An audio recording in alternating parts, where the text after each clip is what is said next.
اب سبز وردیوں والوں سے ہمارا تعلق کم ہوتا جا رہا ہے، اب سبز وردیوں والوں سے ہماری عقیدتیں کم ہوتی جا رہی ہیں یا کی جا رہی ہیں، اس لیے کہ جب تک سبز وردیوں والوں سے تعلق تھا تو باوجود اس کے کہ ہم کمزور تھے لیکن اتنے بڑے دشمن سے اللہ نے ہمیں فتح عطا فرمائی۔ جب سے ہم سبز وردیوں والوں سے الرجک ہوئے، کچھ لوگوں نے یہ سوچ لی کہ یہ پیر فقیر کیا ہوتے ہیں، یہ بزرگ کیا ہوتے ہیں، یہ اللہ والے کیا ہوتے ہیں، کچھ بھی نہیں ہوتے۔ جس دن سے یہ کچھ بھی نہیں ہوتے کی سوچ آئی ہے، اس دن سے تم کچھ بھی نہیں ہو، اس دن سے تم کچھ بھی نہیں ہو۔ اور جب یہ سوچ پھر پروان چڑھے گی کہ اللہ والے کچھ ہوتے ہیں، تو پھر دیکھنا کہ پھر اللہ تعالیٰ کیا کیا اپنی قدرتیں دکھاتا ہے۔ تو حضور علیہ السلام نے فرمایا میرے دو وزیر ہیں، ایک وزیر جبرائیل ہے اور ایک وزیر میرا آسمانوں میں میکائیل ہے۔ یا رسول اللہ زمین پہ کون وزیر ہے؟ فرمایا زمین پہ میرا ایک ابو بکر میرا وزیر ہے، ایک میرا عمر میرا وزیر ہے۔ صدقے جاؤں نبی پاک علیہ السلام کی سلطنت پر، نبی پاک کی مملکت پہ قربان جاؤں۔ نبی کریم نے فرمایا لوگوں میرے وزیر پہچان لو، میرے وزیر پہچان لو، آسمانوں میں وہ دو ہیں، زمین میں یہ دو ہیں، ان دونوں میں ایک ابو بکر صدیق ہے۔ سبحان اللہ، سیدنا صدیق اکبر رضی اللہ تعالیٰ عنہ کی شان اور عظمت کا کیا عالم ہے۔ میرے آقا مولا صلی اللہ علیہ وآلہ وسلم نے حضرت ابو بکر صدیق کی شان خود بیان فرمائی ہے، تاکہ جو میرا کلمہ پڑھنے والے ہیں وہ میری زبان سے میرے ابو بکر کی شان سن لیں۔ جس نے صحیح کلمہ پڑھا وہ کبھی ابو بکر کا گستاخ نہیں ہوگا،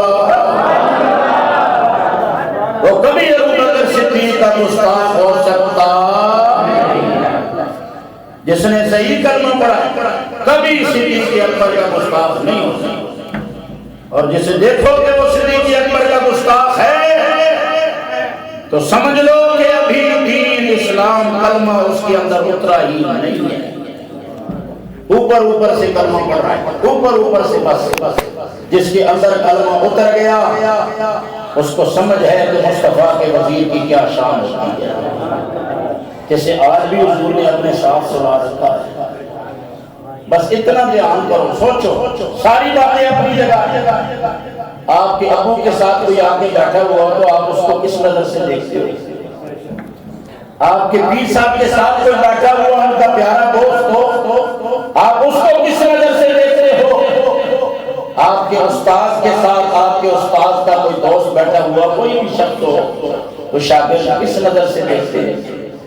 تو جب سب کو ان کی وجہ سے احترام کی نظر سے دیکھا جاتا ہے تو جسے مصطفیٰ نے آج بھی اپنے ساتھ رکھا ہوا ہے،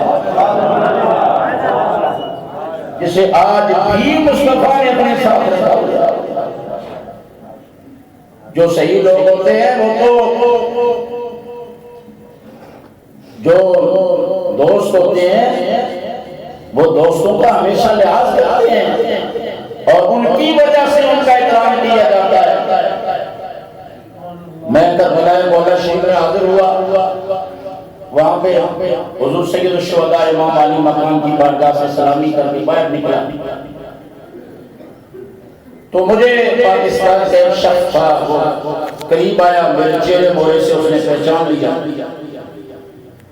ہم 3-4 تھے مولا شریف کے مرید، تو سنیوں کی پہچان ویسے ہی نرالی ہے، ہم جہاں بھی ہوں پہچانے جاتے ہیں سنی ہیں۔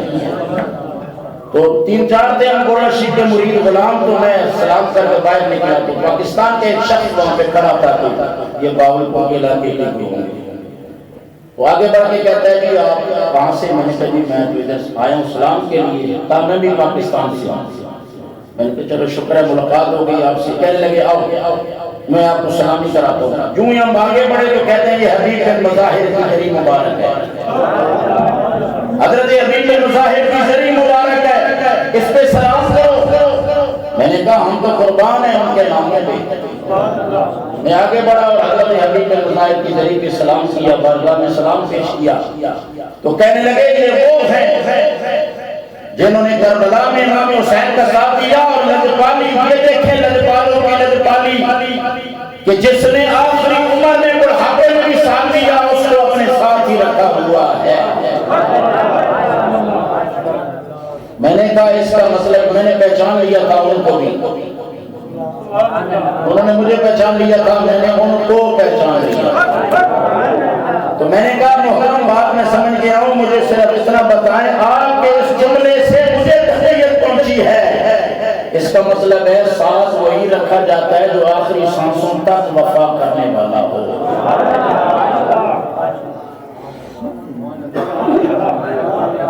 اس کا مطلب یہ ہے ساتھ وہی رکھا جاتا ہے، بادشاہ اسی کو اپنے پاس جگہ دیتے ہیں جو آخری وقت تک وفا کرنے والا ہو۔ میں نے کہا اس سے یہ معلوم ہوا کہ جس نے کربلا میں امام حسین سے وفا کی، امام حسین نے اس کو اپنے ساتھ رکھا، اور جس نے حسین پاک کے نانا کملی والے سے وفا کی، کملی والے نے ان کو اپنے ساتھ رکھا۔ آپ نہیں سمجھے، پیار سے بولے اس کا مطلب یہ ہے جو قریب ہے، جو پڑوس میں ہے، جو ساتھ ہے، وہ وفا والا ہے۔ تو جنہوں نے سیدنا امام حسین سے وفا نبھائی، امام حسین نے ان کو اپنے ساتھ رکھا ہوا ہے، اور جنہوں نے مصطفیٰ سے وفا نبھائی، مصطفیٰ نے ان کو اپنے ساتھ رکھا۔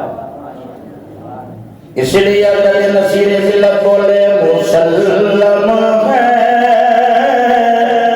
محمد سے وفا صدیق اکبر کی۔ شک نہ کرنا، کبھی شک نہ کرنا، غوث پاک کے بیٹے، امام حسن کے بیٹے، مولا علی کے بیٹے ہیں، گورنر شریف والے سید ہو کے یہ اعلان عام کر رہے ہیں، کبھی دل میں شک نہ لانا ابو بکر کے بارے میں۔ ہم مولا علی کے بچے گواہی دے رہے ہیں کہ مسلم ہے محمد سے وفا صدیق اکبر کی، نہیں بھولی ہے دنیا کو ادا صدیق اکبر کی۔ کون کون سی ادائیں بھولو گے ابو بکر صدیق کی؟ امت کبھی ان اداؤں کو بھول نہیں سکتی ہے، اگر بھولنا چاہے نہیں بھول سکتی۔ بیت اللہ شریف میں تو جائیں گے نا، مدینہ پاک میں تو جائیں گے نا، جب جائیں گے تو پھر دل کرے گا غور غار ثور پہ بھی جائیں، دل کرے گا پھر غار ثور پہ بھی جائیں، اور جب غار ثور کی طرف جاؤ گے پھر کون یاد آئے گا؟ نہیں سمجھے نہیں ہے آپ، یاد سے کہیں ذرا کہاں کہاں سے مقرر کو نکالو گے؟ جہاں گزرو گے وہاں صدیق کی وفائیں صدا دے رہی ہوں۔ صدیق اکبر کو چھوڑ کے امت کس راستے سے گزر سکتی ہے؟ ممکن ہی نہیں ہے۔ صدیق نے چاروں اطراف میں خدمات کے وہ جوہر دکھا کے وہ نمونے قائم کیے کہ امت چاروں طرف میں جس راستے پہ جانا چاہے گی آگے ابو بکر کی وفا کا مینار کھڑا نظر آئے گا۔ کوئی صدیق اکبر سے صرف نظر کر کے مصطفیٰ تک نہیں پہنچ سکتا، اور جو مصطفیٰ تک نہ پہنچ سکے وہ خدا تک کیسے پہنچ سکتا ہے؟ تو کیا پیاری ادا ہے سیدنا صدیق اکبر کی غار ثور پہ کبھی جانے والے جائیں تو انہیں یاد آئے گا کہ وہ کیا وفائیں تھی صدیق اکبر۔ میں گیا ہوں 3-4 مرتبہ اللہ نے توفیق دی، باقی لوگ جاتے ہیں، سب جاتے ہیں، وہاں پہ میں نے بوڑھے بوڑھوں کو پہاڑی چڑھتے ہوئے دیکھا۔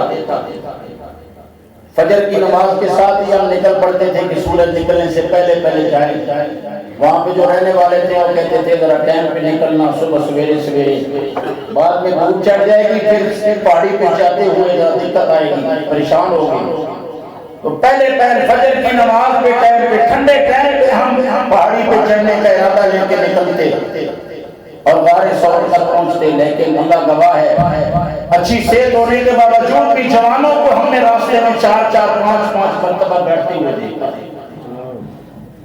ادھر بیٹھے تھک گئے سانس پھول گیا پھر بیٹھے پھر اٹھے پھر تھوڑے اوپر گئے پھر سانس پھول گیا پھر بیٹھے پھر اوپر گئے۔ اچھے صحت مند بندے اکیلے تنے تنہا سیدھے اوپر نہ جا سکے، حالانکہ اب تو سیڑھیاں بھی بن گئی ہیں، راستے بھی بن گئے۔ اس وقت صدیق اکبر کی وفائیں جا رہی ہیں۔ جب کبھی آپ غار ثور میں جائیں جانا چاہیے، وہ جگہ دیکھیں جن جگہوں نے مصطفیٰ کی قدموں کو چوما ہے، وہاں جو برکتیں اتر رہی ہیں، وہاں حضور کے قدمین شریفین لگے ہیں، غار حرا ہے، غار ثور ہے۔ اللہ توفیق دے، صحت ہو، صحت اگر نہیں ہے تو بے شک نہ جائے، نیچے سے کھڑے ہو کے دعا مانگ لیں، فرض واجب بھی نہیں ہے کہ آپ اپنی جان خواہ مخواہ خطرے میں ڈال کے اوپر جائیں۔ آپ ہارٹ کے مریض ہیں، دل کے مریض ہیں، آپ کو منع ہے کہ آپ اوپر جائیں تو خواہ مخواہ آپ ذکر کریں، تو یہ بھی نہیں ہے۔ پھر آپ نیچے کھڑے ہو کے کہیں یا اللہ میں مجبور ہوں اوپر نہیں جا سکتا، لیکن وہ جو اوپر باہر ہے نا اس میں جو مصطفیٰ نے سجدے کیے ہیں، ان سجدوں کی برکت سے میری دعا قبول کر، میرے گناہ معاف فرما۔ اللہ تو جانتا ہے نا دلوں کا، آج بھی جانتا ہے۔ لیکن اب دیکھیں ذرا، اکیلا بندہ، صحت مند بندہ، سیڑھیاں بھی بنی ہوئی ہیں، راستے بھی کچھ ہوتا ہے، لیکن اکیلا نہیں جا رہا۔ ذرا سوچے تو صحیح، ہجرت کی اس رات میں جب کہ سیڑھیاں بھی نہیں، رستہ بھی نہیں، پتھر بھی کوئی جڑے ہوئے نہیں ہیں، بے ترتیبے پتھر جو لگتے ہیں تو پاؤں میں زخم ہی زخم ہے، ایسے راستوں پر صدیق اکبر اکیلے نہیں جا رہے، مصطفیٰ کو کاندھے پہ اٹھا کے لے کے۔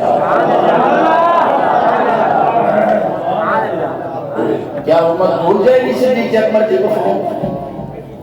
کیا کلمہ پڑھنے والے اپنے نبی سے وفا کرنے والے کو بھول جائیں گے؟ خدا نہ خواستہ اگر نبی پاک شہید کر دیے جاتے تو پھر خود سوچو کہ انجام کیا ہوتا۔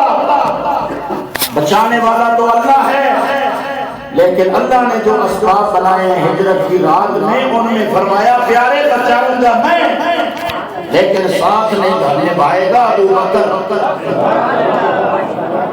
بچاؤں گا میں، ساتھ نبھائے گا ابو بکر۔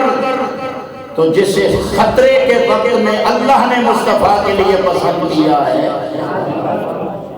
جب دشمن وار کرتے ہیں اس وقت ایسا بندہ ساتھ نہیں رکھا جاتا جو اندر سے اور باہر سے اور نہیں سمجھے۔ آپ پیار سے کہیں ذرا سمجھے، ہر بندہ دشمن اور سجنوں والا ہوتا ہے، اگر دشمن سے مقابلے کا وقت آئے تو اپنے ساتھ اسے نہیں کھڑا کیا جاتا جو دشمن سے ملا ہوا ہو، اپنے ساتھ اسے کھڑا کیا جاتا ہے جو اندر سے بھی اپنا ہو اور باہر سے بھی اپنا ہو۔ تو دشمن پیچھے لگے ہوئے ہیں، مصطفیٰ کو بچانا ہے، اور اللہ تعالیٰ نے اس کا اہتمام کیا، فرمایا پیارے میں بچاؤں گا، واللہ یعصمک من الناس، میں ہوں تجھے لوگوں سے بچانے والا۔ لیکن ہجرت کے سفر میں اکیلے نہیں جانا، ابو بکر کو ساتھ لے کے جانا۔ سبحان اللہ، سبحان اللہ، سبحان اللہ۔ ایک ہے کافروں کی امانتیں اور ایک ہے اللہ کی امانت۔ جو کافروں نے امین سمجھ کے مصطفیٰ کو اپنی امانتیں حضور کے پاس رکھی تھی، وہ امانتیں نبی پاک نے مولا علی کے حوالے کی، فرمایا علی تیری بھی یادگار رہے گی خدمت۔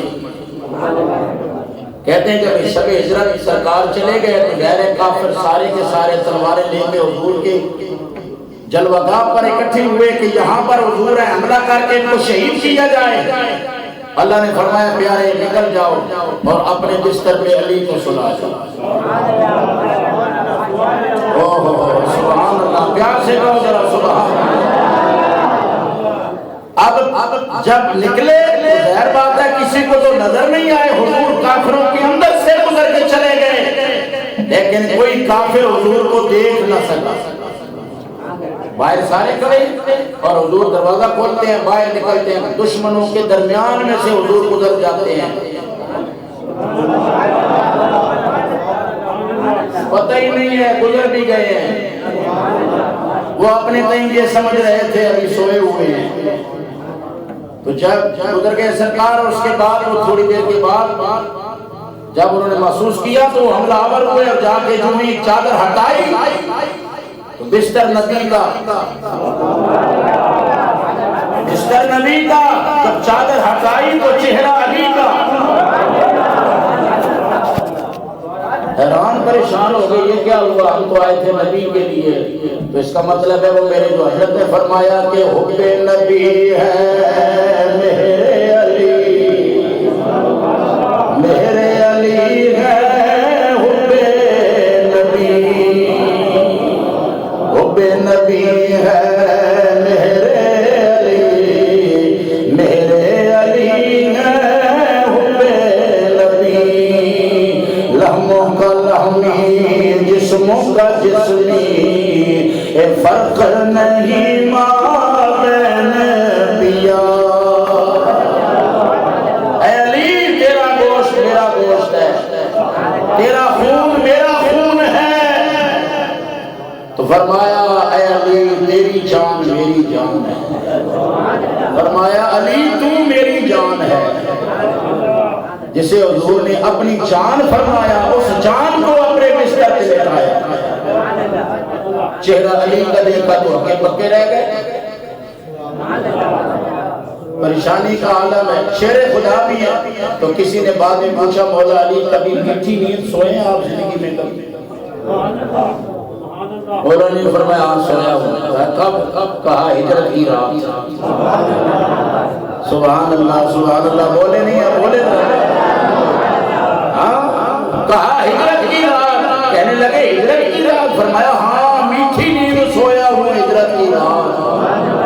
اس نے کہا جی یہ کیا سبب ہے؟ فرمایا میرے آقا نے فرمایا تھا علی لیٹ جا میرے بستر پہ، کافروں کی امانت ان کے حوالے کر کے تو میرے پاس مدینے میں پہنچ جائے گا. تو مدینے میں میرے پاس پہنچے گا. تو فرمایا ہر رات مجھے فکر رہتی تھی کہ میری زندگی کی آخری رات ہوگی. تو فکر آخرت اور سفر کی وجہ سے مجھے میٹھی نیند کبھی نصیب نہ ہوئی. ساری رات اسی فکر میں رہتا. لیکن جب بستر پہ مصطفیٰ نے سلایا، فرمایا علی تو خیریت سے مدینے میں میرے پاس پہنچ جائے گا.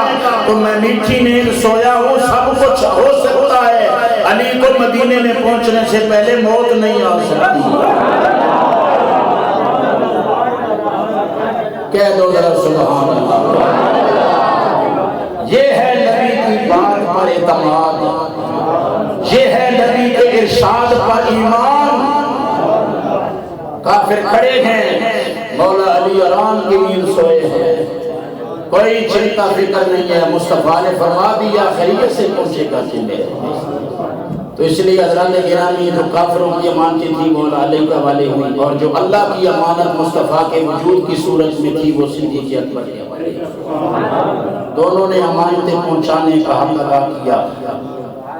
انہوں نے اپنے پوری قربانیاں دے کے غار ثور سے لے کے مدینہ شریف تک اللہ کی امانت کے ساتھ اپنی وفا کا حق ادا کیا.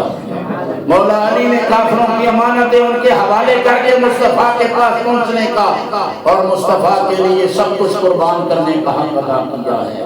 صدیق کی وفائیں نہیں بھول پاؤ گے. جو بھی مومن ہے وہ صبح قیامت تک صدیق اکبر کا مقبول ہے.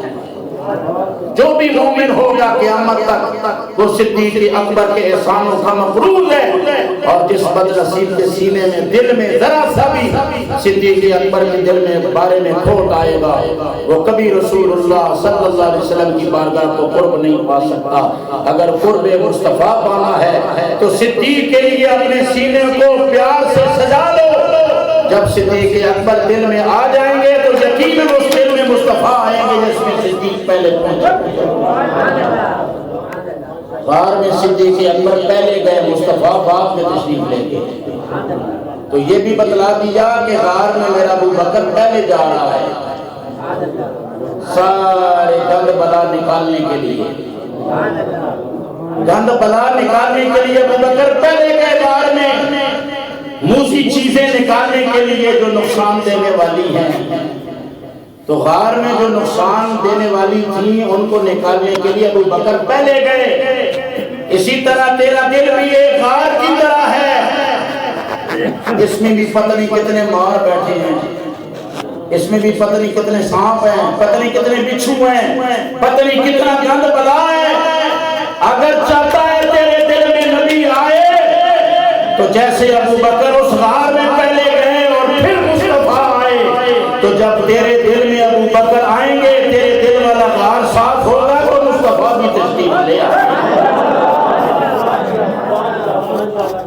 ابو بکر کو چھوڑ کے مصطفیٰ کو نہیں پا سکتے ہو، چاہے آسمانوں پہ اٹھ کے پہنچ جاؤ، نہیں پا سکتے مصطفیٰ کو ابو بکر کو چھوڑ کے، اور جو مصطفیٰ کو نہ پا سکا وہ خدا کو کیا پائے۔